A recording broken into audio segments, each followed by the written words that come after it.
Boa noite. Sempre uma alegria estar aqui, nessa casa, os nossos irmãos queridos. Era uma vez o Japão. E hoje aqui a camisa da nossa irmã. Cheio de lembranças boas.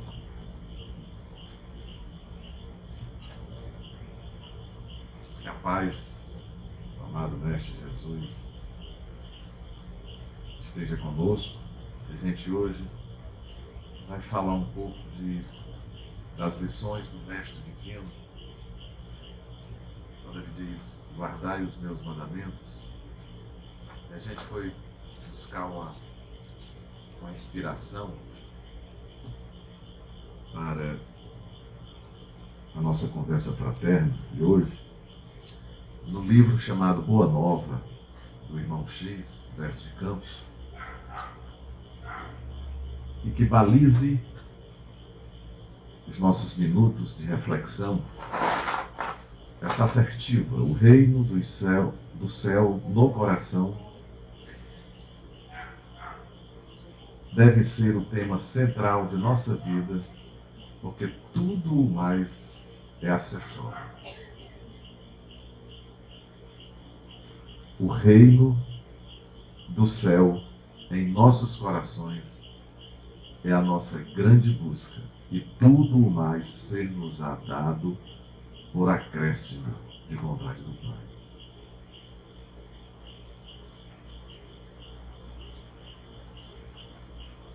Como é que passa aqui, hein, Tito? Clica na setinha. Clica na setinha.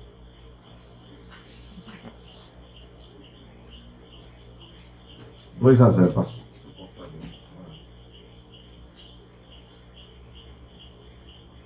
Pronto. Passou a primeira. E o que é que a gente quer? Eu queria ficar um pouco mais aqui, um pouco mais distante. O que é esse livro? Esse livro é um conjunto de lições que circunscrevem as metáforas, os ensinamentos de Jesus dentro de um contexto, ou seja, aquilo que ele disse de tão capital em nossas vidas. Tudo que ele disse é bacana, mas tem algumas passagens que são extremamente importantes de Jesus em nossas vidas, que a gente já até fixou algumas delas, como por exemplo a história da adúltera, né?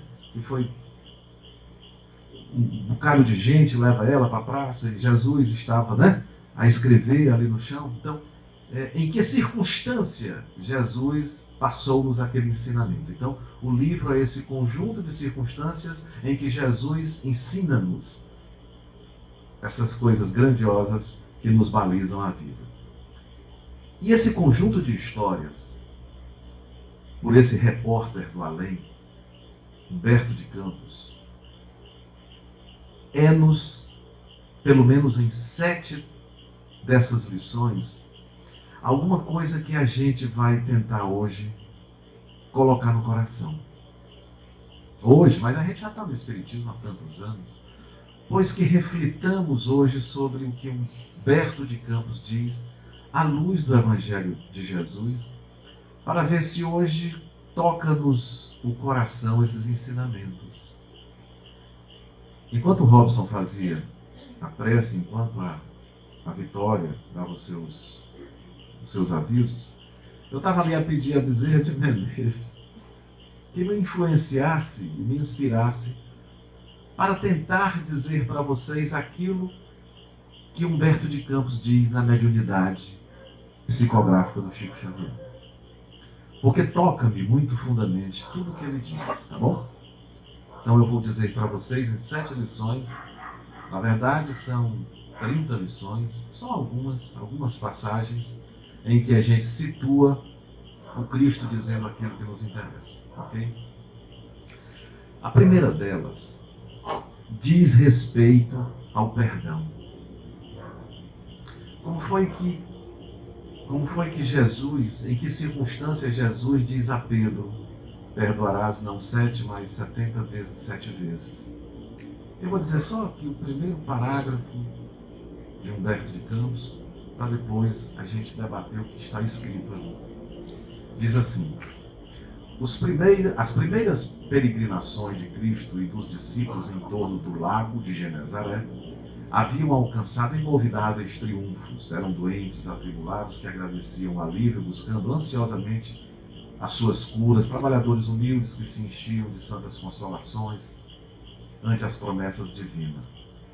No entanto, apesar de as pessoas virem em Jesus, sabe, o enviado, e dos tantos milagres e prodígios que ele fazia, o povo começou a cismar. Mais precisamente, os doutores da lei, achando que ele era um cara que vinha, sabe, tirar Herodes do trono, era um feiticeiro, era um revolucionário, e aquilo começou a causar muito espanto nas pessoas. E eis que ele faz uma viagem a Nazaré, lá de onde ele viera, lá onde ele fora dado à luz. E lá, pela primeira vez, ocorre o primeiro grande confronto das pessoas em relação a Jesus. E começaram a dizer cobras e lagarto dele.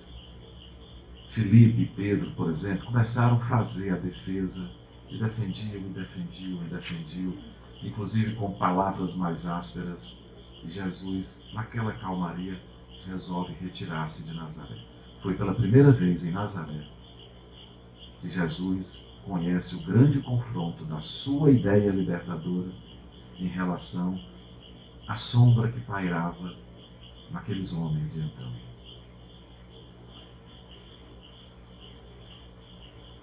Mestre, chamaram-no de Satanás e o Senhor vai permitir que isso aconteça? Ele disse: calemos. Por que nós vamos dar resposta a essas pessoas? Vamos trabalhar? Cumpre-nos trabalhar. Trabalhar o reino de Deus no coração das pessoas. Para que discussões estéreis que não levam a nada? E hoje em dia a gente percebe muito isso, né? Você presencia discussões verdadeiramente estéreis acerca de tudo. E em se tratando de religião, então, como nós temos um Deus único, antes de nós cairmos na vala comum da discussão em que eu quero fazer valer o meu ponto de vista, que entendamos que o reino de Deus, primeiramente em nossos corações, será a grande salvaguarda de todos nós. É indispensável nunca perdermos de vista o nosso próprio trabalho.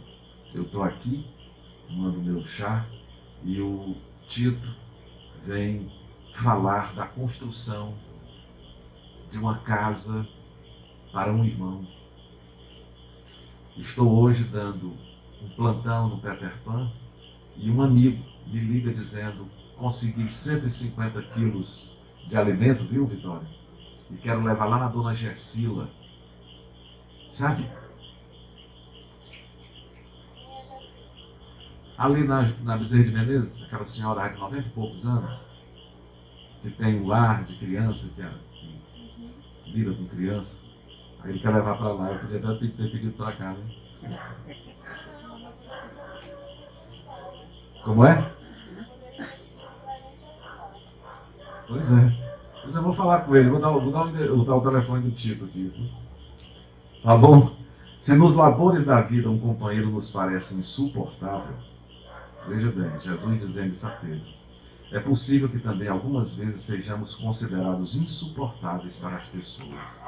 Então a gente tem que entender essa história do perdão, sabe? Como alguma coisa que deve fixar-se em nossos corações na seguinte perspectiva: o perdão que eu der ao outro é o perdão que eu quero para mim. Tá? Os discípulos foram defender Jesus porque chamaram-no inclusive de filho do Satanás. E Jesus dizia: perdoa eles. Como é que você vai querer colher uva de um pé de carneiro? É improvável. Não discute. Perdoa. Significando, o perdoar, não que aquilo tenha deixado de existir, mas observar naquele que muitas vezes nos magoam, alguém que está doente. Seria mais ou menos isso aí. E a gente pode passar para ver. Diante dos insultos dos nazarenos ao mestre, ele diz, e aí, como é que a gente faz? Perdoa ou deixa por isso? Ele diz, perdoarás não 70, mas 70 vezes, não 7 vezes, mas 70 vezes 7 vezes. Essa grandeza de Jesus, nessa passagem, que tudo começou na ida dele a Nazaré, nos insultos a Jesus, e Jesus pede que perdoe. Ele tem aderência naquela grandeza de Jesus, inclusive na hora mais grave de sua vida.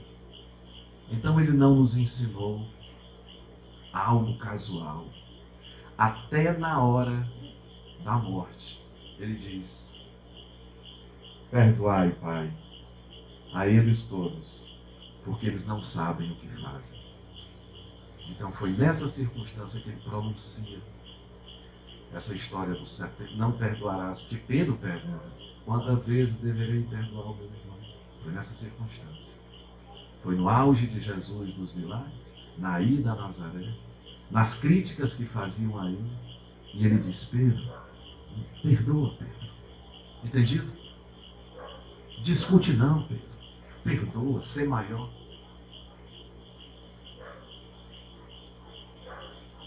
Esquece o mal e trabalha o bem, Pedro.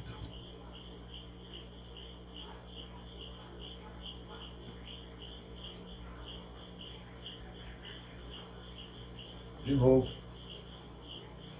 Eu acho que é aqui, pronto. Ixi, vou desligar tudo. Como é que eu faço?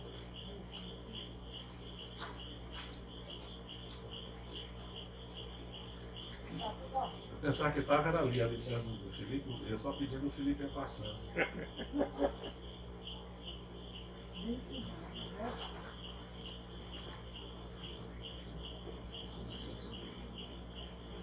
Ah, é aí.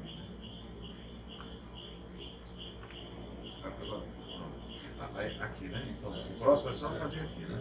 Pronto.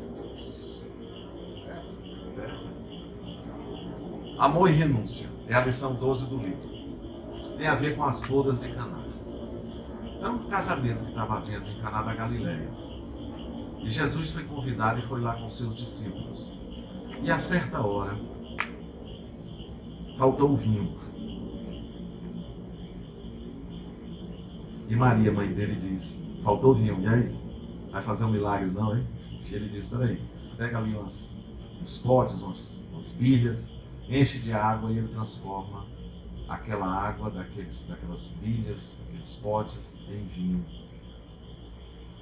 Aí um dos discípulos diz assim, mas mestre, você dá vinho para as pessoas? Não será que isso o senhor não está alimentando a embriaguez? Isso é legal, o senhor dar vinho? Aí ele diz, amado discípulo, entenda que a coisa melhor do mundo é você acolher um amigo na sua necessidade. Eu faço isso porque eles são meus amigos. Aliás, vocês não são servos, vocês são meus amigos. Porque um servo não sabe o que faz o seu patrão, o amigo sabe. Então, essas bodas, quando eu sirvo o vinho, que foi o primeiro milagre público de Jesus, eu quero com isso selar a minha amizade e a minha alegria na terra. Porque esse vinho mesmo, que agora nós servimos, poderá vir mais tarde a ser aquela complicação do vinho de quem não soube fazer com comedimento, de forma equilibrada, o seu bom uso. E aí, a edificação do reino de Deus de novo, no coração dos homens, deve constituir-se a preocupação primeira, a aspiração mais nobre da alma, as esperanças centrais do espírito. E você não edifica se você não transformar o outro no amigo, naquele que você tem a possibilidade de acolher. Então, nas bodas de Caná, que é o primeiro milagre de Jesus, ele tem a condição de passar essa mensagem belíssima da amizade e da alegria que é o reino que ele virá implantar. O reino do céu no coração deve ser o tema central de nossa. Todos os homens sabem conservar, mas raros são os que sabem privar-se. A edificação do reino no coração passa necessariamente pela compreensão de que nós vivemos em regime de unidade, de dependência uns dos outros. Jesus ensinou isso a gente, darmos as mãos. Eu citei agora há pouco a história do Ordomar, que olha para uma casa de um casal que está hoje lá no Peter Pan e leva suas filhas dizendo assim: em vez de nós irmos gastar lá no shopping, a gente trouxe para comprar no bazar para ajudar essa entidade a fazer a tal da transformação do câncer infanto-juvenil. Somos nós unidos, somos nós ombreando. Então, se lá no primeiro há uma necessidade do perdão, onde a circunstância leva Jesus a dizer: Pedro, perdoarás infinitas vezes, nas bodas de Caná, Jesus ensina-nos que nós somos amigos, partilhando neste planeta dos mesmos ideais. E esse ideal é a construção do reino de Deus em nossos corações. Simples assim. As histórias são longas, mas a mensagem é tão somente essa. No momento do Calvário, Jesus atravessa as ruas de Jerusalém como se estivesse diante da humanidade inteira sem queixar-se, ensinando a virtude da renúncia por amor do reino de Deus, revelando por essa a sua derradeira lição. Renunciarmos às zangas, às antipatias, renunciarmos às discussões estéreis e tão somente trazer para dentro da gente a solicitude do amigo que nos partilha a caminhada. Ele entra, certa feita, sob aplausos. Daqui a pouco, ele volta apulpado e humilhado, sendo levado às estações do martírio e sendo colocado na cruz inflamante. Nenhuma vez criticou ou condenou. Ele abraçava a humanidade por entender o tamanho de cada um que ali estava, por compreender cada discípulo, por compreender também aqueles que lhe eram contrários. Ok? O senhor fez uma colocação com relação ao perdão, né? Em relação, quando alguém magoou a gente enxergar aquele ser como alguém doente. Mas só para ressaltar, alguém doente, mas não necessariamente que sejamos melhor do que ele. Entendeu? A gente tem que perdoar, tendo consciência que ele é uma pessoa necessitada, mas que se a gente também passou por aquilo, é porque nós também somos necessitados do perdão. Porque a gente precisa exercitar essa questão de perdoar. O perdão que nós demos ao outro é o perdão que a gente quer para si. O perdão é tão libertador. O perdão é tão libertador. Há trabalhos quantitativos e pesquisas qualitativas e quantitativas que dizem que o perdão cura o câncer. Né? Lição 13, pecado e punição. Esse daí é um dos mais emblemáticos. Né? É uma das passagens mais emblemáticas. Né? Jesus estava numa praça, rabiscando, e de repente um grupo de adultos, né, de velhos, de jovens, chegam com aquela mulher e aquela mulher o busca como um juiz. E ele sabe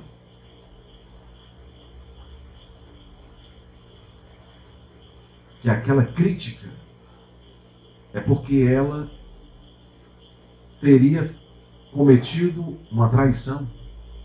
E o que é que está na Bíblia? Apedrejar, lapidar. Aí Jesus diz a celebérrima frase: quem não tem pecado que atire a primeira pedra. Tá? A história começa assim. Jesus havia terminado uma de suas pregações na praça pública quando percebeu que a multidão se movimentava em alvoroço. Alguns populares mais exaltados prorrompiam em gritos enquanto uma mulher ofegante, cabelos desgrenhados e faces macilentas, se aproxima dele com uma súplica de proteção a sair dos seus olhos tristes. E Jesus dá naquele momento uma lição que reformaria todo o procedimento do homem em relação aos que erram. O que é que a lei dizia? Apedreja, não é isso? O que é que Moisés dizia em relação a quem roubava? Decepe-lhe a mão, não é isso? Jesus pensa diferente. Vamos dar outra chance. O que é que nós fazemos hoje com o criminoso? Segregamos ele e levamos para... Não é? Então, Jesus, com essa questão da adúltera, ele é uma espécie de iniciador da criminologia ou reformador da criminologia. Um juiz, quando despacha uma sentença, mesmo que não tenha lido o Evangelho de Jesus, foi buscar aqui, foi beber aqui a fonte de onde tudo isso começou. Essa história de cometer o crime vai ser julgado e vai receber a pena de acordo com o que houver feito, e não necessariamente você expurgar ou ter de matar. Não é isso? Então Jesus foi o iniciador desse lance da criminologia de fazer o julgamento e não necessariamente ter que matar, ora mais. Jesus, ele não é contra o pecador.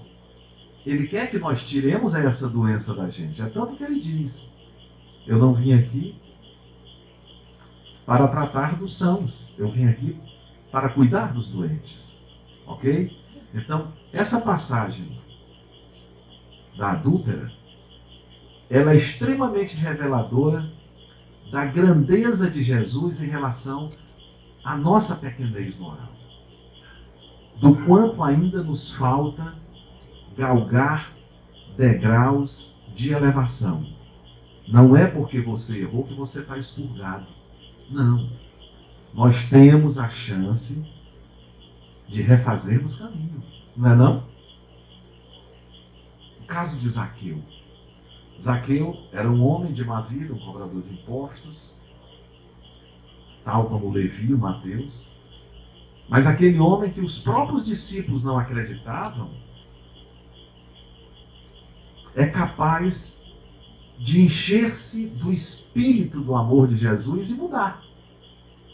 Tanto que soubera que Jesus passara próximo de onde ele estava, sobe numa árvore alta, e Jesus, ao vê-lo lá em cima, diz: desce, porque hoje eu vou pegar uma merenda lá na tua casa. E ele diz: olha, eu não sou mais aquele cara que todo mundo pensa que eu sou. Eu estou dando emprego à moçada, eu estou cuidando das pessoas. E tem mais. A quem eu prejudiquei, eu dou 2 vezes, sabe? A quem eu tirei, eu devolvo 4 vezes, enfim. Aí ele diz, Jesus, né? Essa casa hoje, né, experimentou um tempo novo. Porque o Filho de Deus, o Filho do Homem, veio aqui para tocar o coração das pessoas. Essa história aqui erramos. Mas nós podemos nos consertar. Nós podemos retificar as nossas caminhadas. Nada está perdido. Tá bom? O caso de Maria de Magdala é um dos casos mais emblemáticos do que Jesus fez aqui. O amor de Jesus transforma aquela mulher. E é a mulher que vai lá no túmulo dele e não o encontra. E vai dar aquela notícia para os seus seguidores. Então, mesmo que tenhamos caído, mesmo que cometamos um equívoco, arrepender-se, vem o tempo da expiação e a reparação do que fizemos. Então não caiamos em desesperação porque nós erramos. Olha o nosso passado e olha a condição do planeta. Ainda temos muito o que caminhar na busca da luz. Ok? Jesus, o grande reformador da criminologia. Desde a tarde em que Jesus se encontrou com a pecadora em frente da multidão, um pensamento novo entrou a dominar aos poucos o espírito do mundo. O mundo muda naquele dia quando Jesus... Cadê teus acusadores? Foram embora, mestre. Eu também não te acuso. Vai e não tornes mais a pecar. Nessa lição tem também o caso daquele cego, lá no poço de Betsaida, que ele diz, olha, agora estás curado, mas vai e não peques mais. Então o grande lance é esse. Jesus ensinou para ela. Vai e não peques mais. Porque agora nós já sabemos qual é o caminho. Ok? Deu para entender essa daí também? Qual é a mensagem? De que mesmo que a gente caia, a gente tem direito de uma nova chance. Certo? Ok?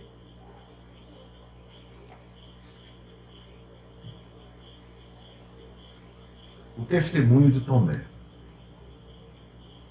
Eu peguei algumas histórias para trazer para cá, porque elas são bem emblemáticas. O testemunho de Tomé. Entre todos aqueles que acompanhavam Jesus, Tomé é o que se preocupava mais em pedir a Jesus que estendesse o seu reino na terra, tendo por parceiros os homens ricos e poderosos. Ele amava Jesus. Ele acreditava no Mestre. Mas ele queria essa comunhão com os homens de poder, porque ele achava que o poder de Jesus, junto ao poder temporário dos homens, pudesse alavancar o reino dos céus entre os homens. E certa feita, em Dalmanuta, ele estava na casa de um pescador chamado Zacarias, e chega para Jesus, Jesus, tem um pessoal aí que quer ver os seus milagres, quer ter a certeza da sua grandeza como enviado. Qual é a senha? Eles querem saber, eles querem que você promova um grande milagre. E ele disse, para que eu vou? Para que eu vou mostrar a luz a um cego se ele não vai compreender? Mas um dia eu vou dizer qual é essa senha. E a meio do texto, ele diz uma coisa interessantíssima. A meio do texto, ele fala que algo que você fizer de pequenino pelo seu irmão vale muito mais do que 1000 prodígios que encantam a vista do outro. Eles não queriam ver o milagre de Jesus? Para Jesus provar que era o enviado de Deus, ele disse, eu não preciso estar fazendo isso. Por que eles não vão entender? Busca primeiramente o reino de Deus no seu coração e tudo mais será dado por acaso. E se você quiser saber disso, Tomé, qual é a senha que nos leva adiante, para próximo do nosso Pai, você espera. E aí acontece a caminhada de Jesus até o Calvário. Na cruz, Jesus vê Tomé lá no meio da multidão. Foi um dos que se envergonhou e se acovardou na hora mais grave. Acompanhou, vestiu-se de andrajos, Tomé, para que ninguém o reconhecesse, e ficou no meio da multidão, mas Jesus o enxerga de lá.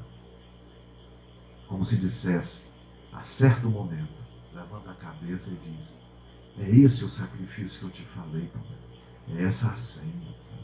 É o sacrifício de nós mesmos pela nossa sublimação, pela nossa reforma. Sacrificarmos a nós mesmos, as coisas menores de nossas vidas, perdoando, sendo melhor, sendo humilde, sendo irmão, não julgando. Ainda assim Tomé não se satisfaz. Madalena foi ver a Jesus, não estava, avisou. Tomé soube, foi para a reunião e Jesus aparece. Nada dobrava Tomé. Até que Jesus pega o dedo de Tomé. Bota aqui, Tomé, teu dedo. Sou eu. Aí aquilo termina, enfim, a grande angústia daquela falta de luz interior em Tomé, de precisar ver. Ele não queria mostrar lá para os doutores da lei, na casa de Cornélio Cimbro, que Jesus fizesse um milagre. Tomé para com tudo aquilo quando Jesus aparece em espírito. Ele toca e ele diz, realmente ninguém pode matar esse homem, porque ninguém pode matar essa ideia chamada amor, o amor de Jesus. Ok? Então nós não precisamos ver. Não são as manifestações em si.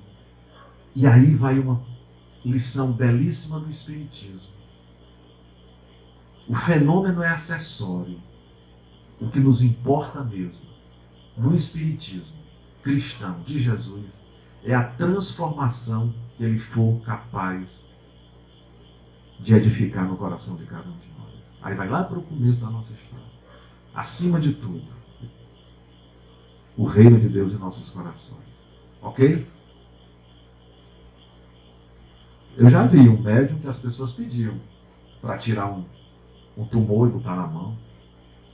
Sonhasse, pensasse, onde é que está minha mãe? Se amanhã você sonhar com minha avó, me diga onde é que ela está, como é que ela está. Sabe? Quando, acima de tudo, a ideia da transformação de cada um de nós é o grande lance de Jesus em nossas vidas. Certo? Posso passar adiante? Jesus na Samaria. Vocês conhecem essa história de Jesus na Samaria? Jesus vinha com Filipe, Tiago e André. Filipe, Tiago e Tomé, e sentiram fome eles. E eles saíram para pegar uma merenda. E deixaram Jesus perto de um poço, poço de Jacó. Quando uma mulher se aproxima para pegar água no seu cântaro, e Jesus fala para ela, mulher, em vez dessa água que mata a tua sede agora e daqui a pouco tu tem que voltar ao poço e de novo encher o teu pote e levar para casa, por que é que tu não toma água viva, que é aquela que sacia toda a sede, que vem do amor infinito de Deus e santifica as criaturas? Aí ela olha assim para Jesus, aí diz, oxe, quem é você para estar me dizendo isso, né? Aí Jesus diz, pois eu vou lhe falar de uma outra água. Porque Jesus, nesse momento, lê no outdoor da alma dela tudo o que ela era. A mulher tivera tido 5 maridos, não? Tivera traído 5. A mulher era meio danada, tá? Então ela sabia, ele sabia da vida daquela mulher. E ele começa a dizer da vida dela. E ela começa a se encantar. Como é que esse homem sabe disso tudo? Da minha vida. E como é que o Senhor vem falar comigo que sou uma samaritana? Se o teu templo de Jerusalém, se os teus doutores são contra nós. Aí Jesus diz, toma dessa água, conhece esse Deus bom e muda a tua vida. Senhor, dá-me dessa água. Aí ele diz, meu alimento é fazer a vontade daquele Pai misericordioso e justo, que a este mundo me enviou a fim de ensinar o seu amor e a sua verdade. Meu sustento é realizar a sua obra. Os discípulos disseram, rapaz, estou conversando com aquela mulher, rapaz. O que é que então todos vão pensar de mim? Aí ele disse, pois vamos escutar o que é que estão pensando de mim. Todo mundo, de novo, parecia lá em Nazaré, dizendo que ele era bruxo, que ele era um embusteiro, dizendo 1000 coisas em relação a ele. E ele diz: o discípulo do Evangelho não se pode preocupar senão com a vontade de Deus, com o seu trabalho sob as vistas do Pai e com a aprovação de sua própria consciência. Eu conversei com ela, sabendo quem ela era, samaritana, cheia de pecados, não tenho medo, porque acima de tudo eu vim como um bom pastor para pegar a última ovelha que estiver desgarrada e levar para o redil. Ok? Que nós bebamos dessa água, que é a água do amor pela humanidade. Essa história do amor pela humanidade, numa reunião sexta-feira com jovens voluntários de uma ONG chamada Meraki, foi extremamente debatido. Jovens universitários, a maioria da Universidade Federal do Ceará, num encontro, num sol causticante, e eles falando de amor, e uma pergunta surge lá do meio: mas essa história de amor não é uma coisa tão brega, não é uma coisa tão ultrapassada, não é uma coisa tão sem sentido numa sociedade como a nossa, consumista, em meio a tanta violência? E eu disse: pois domingo, terça-feira próxima, eu vou estar lá numa comunidade, lá perto das tapioqueiras, para dizer que é esse amor que nos redime. É o perdão que Jesus ensinou a Pedro. É o perdão à adúltera. É a paciência com Tomé para dizer: Tomé, é o amor que constrói. É esse bate-papo de Jesus na Samaria, onde depois ele vai ouvir 1000 impropérios, mas ele diz: não tem problema, eu quero servir aos meus amigos a água viva que dessedenta as nossas almas. Ok? Oração dominical. Em que circunstância Jesus falou a oração dominical?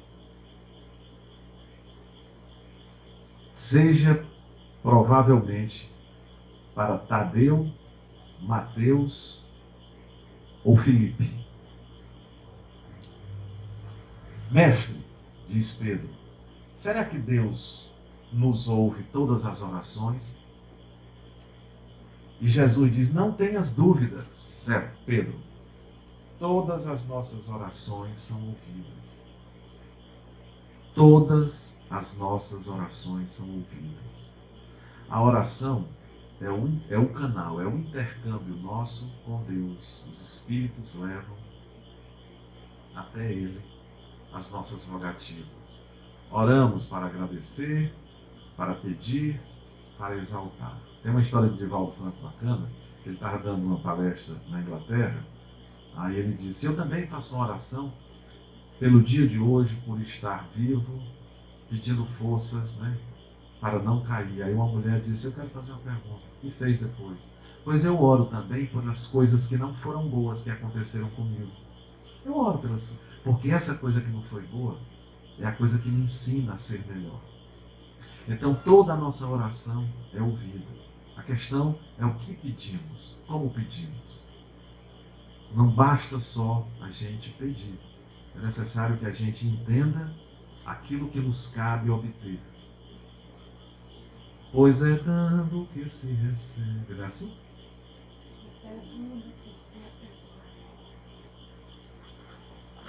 Mestre, como devemos interpretar a oração? Em tudo deve a oração constituir o nosso recurso permanente de comunicação ininterrupta com Deus. Nosso canal com o Criador é através da oração. E muitas vezes a gente dá menos valor, desvaloriza o recurso da oração em nossas vidas. Em oração constante. A oração que nós devemos entender não é a do pedido. É o contato com Deus através das boas vibrações. É preciso que a gente esteja... Lembra quando o mestre disse: antes de levar a oferta até o altar, você vai e reconcilia-se com o seu inimigo? da necessidade de reconciliação com os nossos inimigos, da necessidade imperativa do perdão. Enquanto orares pedindo ao Pai a satisfação dos teus desejos e caprichos, é possível que te retires da prece inquieto e desalentado, porque nós temos essa mania de estar num peditório infinito. Aprendamos que oração, contato com Deus, não é pedir, pode ser exaltar, pode ser agradecer. A oração de que Jesus fala é o contato através de um pensamento reto, de uma harmonia, que você seja capaz de transferir essa harmonia e esse bem-estar aos que estão em redor de você. É um estado de paz interior inimaginável. A oração constante constitui para o homem, ao meu ver, o contato com Deus para todas as circunstâncias da vida, sobretudo essas mais difíceis que nos levam aos tais dos sofrimentos. Senhor, ensina-nos a orar. Então, aí ele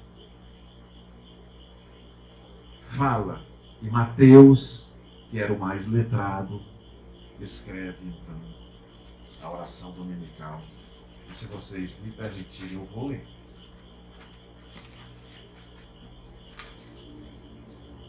Está perto terminando, tá?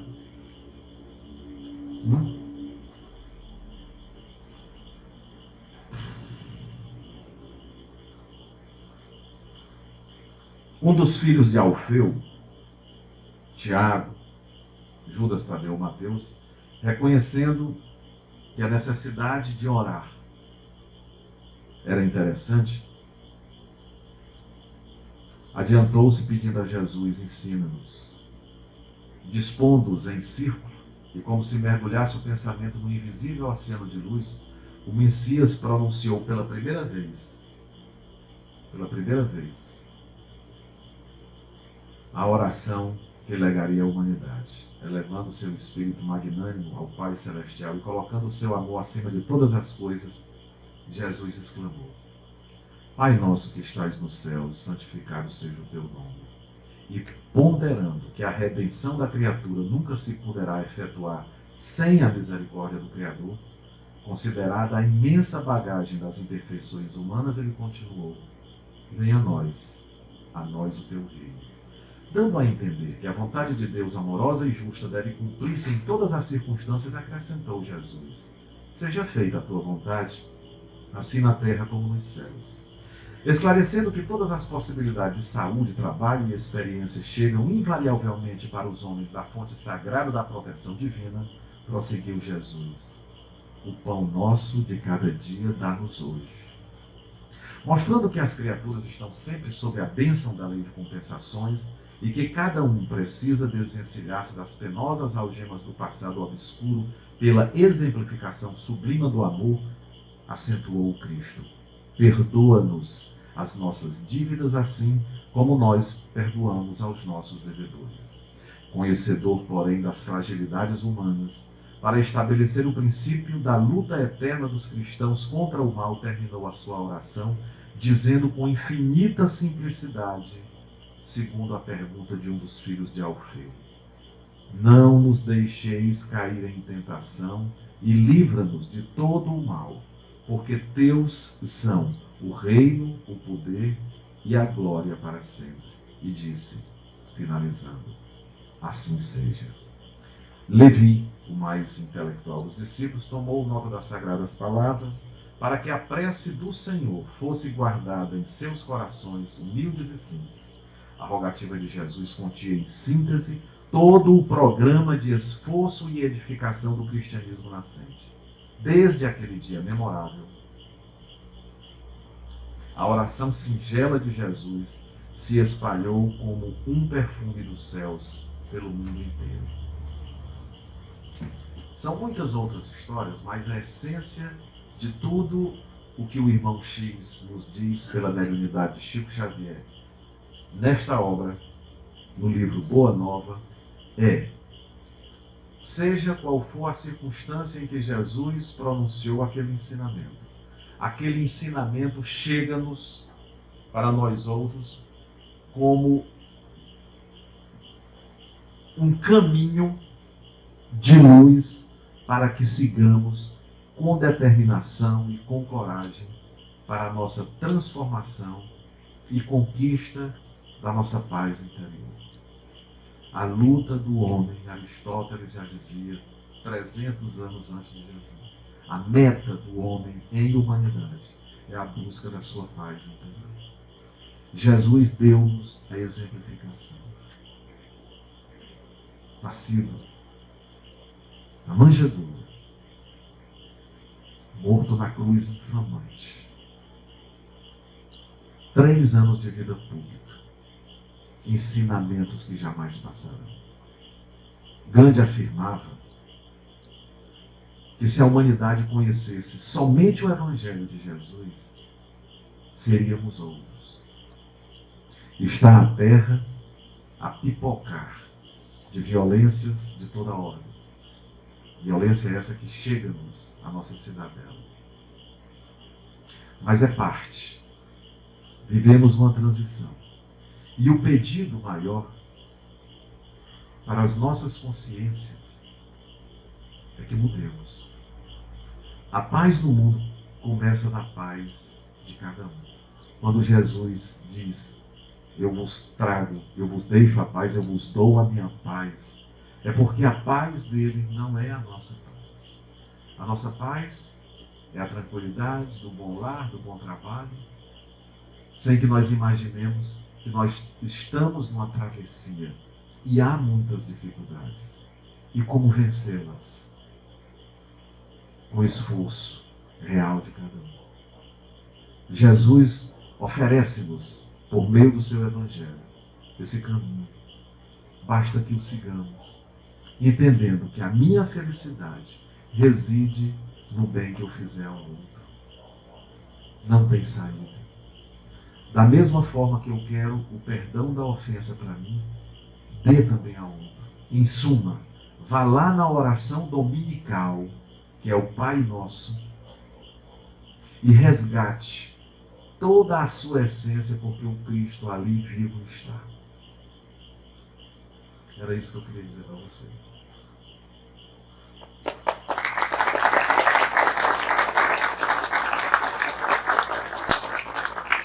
Obrigado. Posso cantar? Pode. Eu vou cantar o Pai Nosso do Nando Cordel, e depois eu vou cantar a Ave Maria, tá? O Pai Nosso, para ratificar a verdade de Jesus, talvez não tenha dito para vocês, só a circunstância em que o Pai Nosso foi celebrado. Curada pelo Mestre Divino, a sogra de Simão Pedro ficara maravilhada com os poderes ocultos do Nazareno humilde que falava em nome de Deus, enlaçando os corações com a profunda fé que ele tinha ardente. Se perguntarem para vocês, vem cá, em que circunstância? Tudo começou com a sogra de Simão Pedro, tá? E a sogra de Simão Pedro dizia assim, puxa vida, Pedro, meu marido, casado com a minha filha, meu genro, né? Meu genro. É um homem que segue Jesus, mas vive numa pindaíba danada. Sabe? Que história é essa, rapaz? Jesus, Pedro, por que tu não pede a Jesus assim, tipo um acordo lá com o homem, para o homem trazer umas coisas boas para você? Começa daí. Não vamos pedir as coisas do céu não vamos pedir ao céu as coisas da terra. Peçamos paciência, peçamos paz, peçamos o perdão, peçamos tantas outras coisas boas. Né? Então começa daí, com a sogra de Simão Pedro. Tá? E Nando Cordel colocou com algum acréscimo, né? Aí ficou assim, se tivesse o cabo do violão aqui, né? Pai Nosso, se alguém quiser fechar os olhos, eu posso fazer a prece final ao final? Pai Nosso que estais nos céus, santificado seja o vosso nome, venha a nós o vosso reino, seja feita a vossa vontade, assim na terra como nos céus, assim na terra como nos céus. O pão nosso de cada dia, dai-nos hoje, ó Senhor. Perdoai as nossas dívidas, assim como perdoamos aos nossos devedores. Não nos deixeis cair em tentação, mas livrai-nos de todo mal. Não nos deixeis cair em tentação, mas livrai-nos de todo mal. Ave Maria, gratia plena, Dominus tecum, benedicta tu in mulieribus et benedictus fructus ventris tui, Jesus. Santa Maria, Santa Maria, Maria, ora pro nobis, nobis peccatoribus, nunc et in hora hora mortis nostri. Amém. Amém. Amado Mestre Jesus, nós te agradecemos pelo momento em que aqui estivemos em torno dos teus ensinamentos, do teu mandamento de amor maior, para que unidos um só pensamento, abraçando a humanidade, perdoando, a gente seja digno de se constituir em teus apóstolos da modernidade. Ensina-nos o perdão da ofensa. Ensina-nos a paciência. Dá-nos a capacidade de enxergar no nosso irmão o Filho de Deus que foi colocado em nossos caminhos para nos melhorar. Abraça-nos, abençoa-nos, como tu o fazias naquele tempo em que o irmão X cita as circunstâncias em que tu proclamaste o teu evangelho com ensinamentos tão maravilhosos que a gente ainda não teve a capacidade de reter no coração. Dá-nos a força, dá-nos a luz para que aprendamos. Que desçam dos céus os teus anjos para interceder por nós, porque há a centelha viva do teu amor em nossos corações. Precisamos que essa chama seja acesa, hoje, agora e sempre. Ensina-nos, Mestre, a orar, como foi pedido por um dos teus amigos daquele tempo. E que a oração dominical, o Pai Nosso que tu ensinaste a ele, que ainda hoje vigora em nossos corações, seja um mantra que vai nos acalentar pelo acolhimento que nós demos aos nossos irmãos. Tenhamos sempre em vista e no coração que a senha é o sacrifício de nós mesmos em benefício dos nossos irmãos.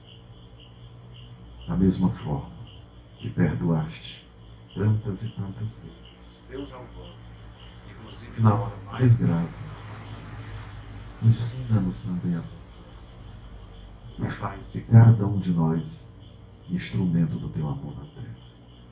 Que a tua paz, amado Mestre Jesus, seja conosco hoje, agora e sempre, que assim seja. Muita paz, muita paz.